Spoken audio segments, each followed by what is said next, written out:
oli ku BOCAT TV. Leero enkya ne luli BOCAT TV. Nkwaniriza nnyo ate mpozi ku BOCAT TV nze SULA SSENYONGA mwebale kubeera mpozi ng'ate mutugoberera bulungi nnyo mutufollowinga. New subscribers, you welcome to the channel.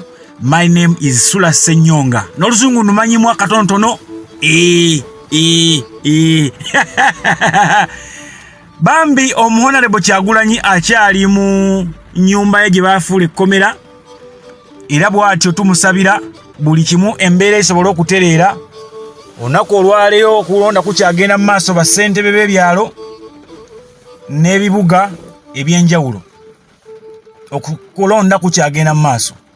So kaakati tugamba ekintu kimu kyokka, tova ku mukutu, sigalawo tujja kuba nga tukuwamu updates, baani abawangudde, baani abakoze batya.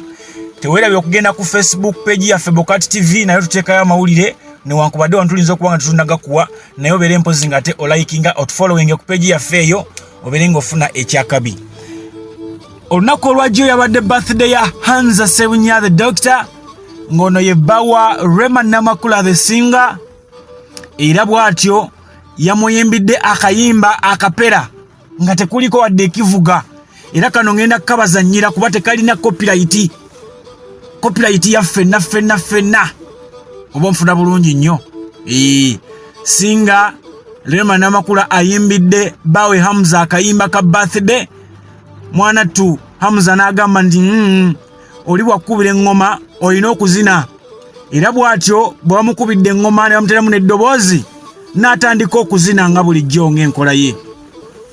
Wano nno omukyala Rema Namakula waviiriddeyo ku Facebook page ye n'agamba, gwe ssanyu lyange, gwe bulamu bwange, gwe muntu wange. Kambawe ka video kano. Happy birthday to you. Happy birthday to you. Happy birthday. Happy birthday to you. Happy birthday to you. Happy birthday. Wow, mukategedde. Gwe bulamu bwange, gwe muntu wange, gwe ssanyu lyange, gwe buli kimu kyonna. Bw'atyo Rema Namakula bwe yeebazizza ate bw'ayagaliza omwami we birthday ennungi ey'omulembe. Kino kiraga kimmwe eri abaana abawala n'ab'obulenzi nti bw'oba mutazeewo okwagalana, totunula ku biki bivudde ebbali, biki bikola bitya lwa nsonga. Tewaliwo kapo esinze kuvumibwanga y'abantu bano, evumiddwa lwa nsonga bwe baali batandika omukwano gwabwe bayogera bingi nnyo. Omusajja musawo akebera bakazi, akola bitya, talina ddwaliro gy'akola atakola. Kyebibuuzo siru bikyebuzibwa nti Dr. Hamza Sebunya akola ddi era akolera mu ddwaliro ki.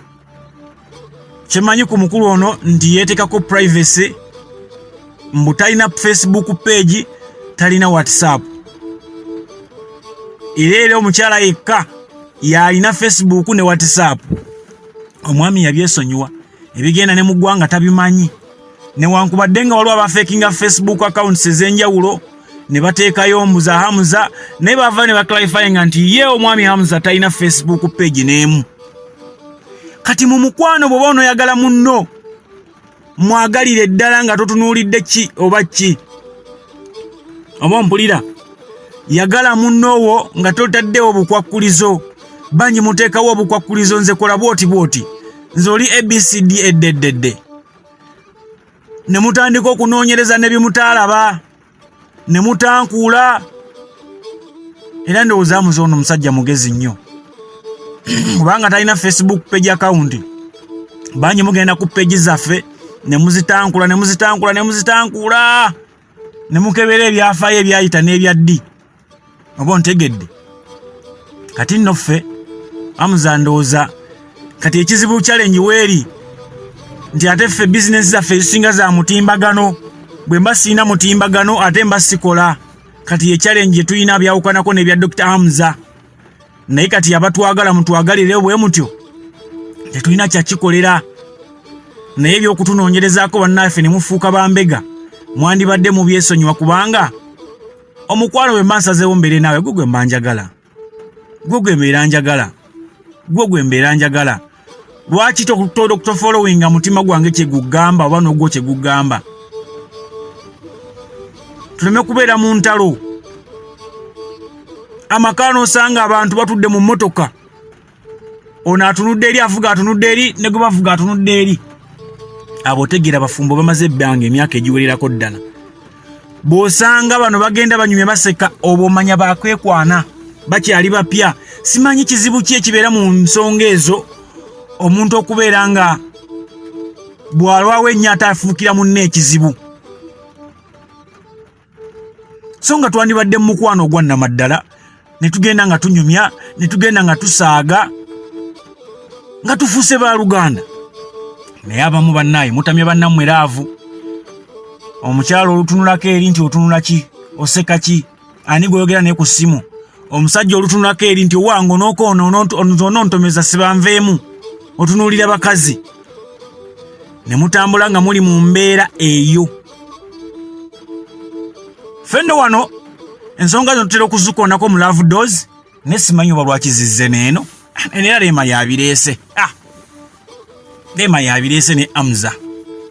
Hamza tukubuuzaako mukulu, webale kubeera mpozi nga ate onyumira ebifaananyi. Omusajja ono anyumira engoye. Omusajja ono asala ekirevu kye bulungi nnyo ne kinyuma. Ndowooza abasajja mwenna mukoppa omukulu ono, ne ndaga gy'alagamu mukyala w'omukwano, n'abakyala nammwe mukoppe ku Rema. Effuga bbiri eme kubeera ly'amaanyi nnyo, newankubadde bagamba muteekako effuga bbi.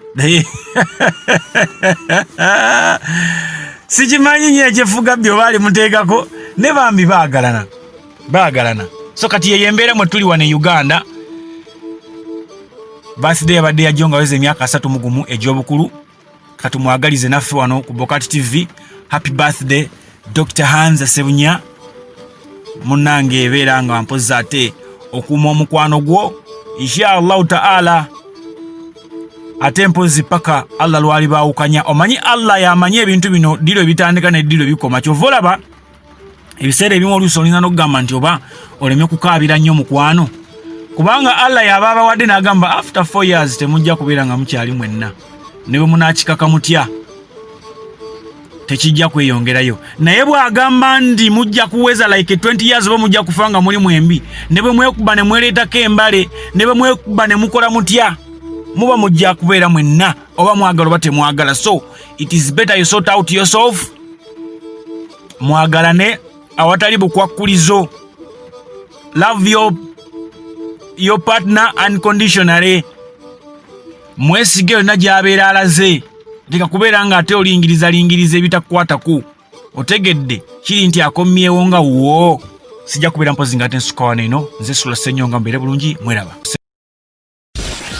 Oli ku BOCAT TV leero enkya ne luli. BOCAT TV.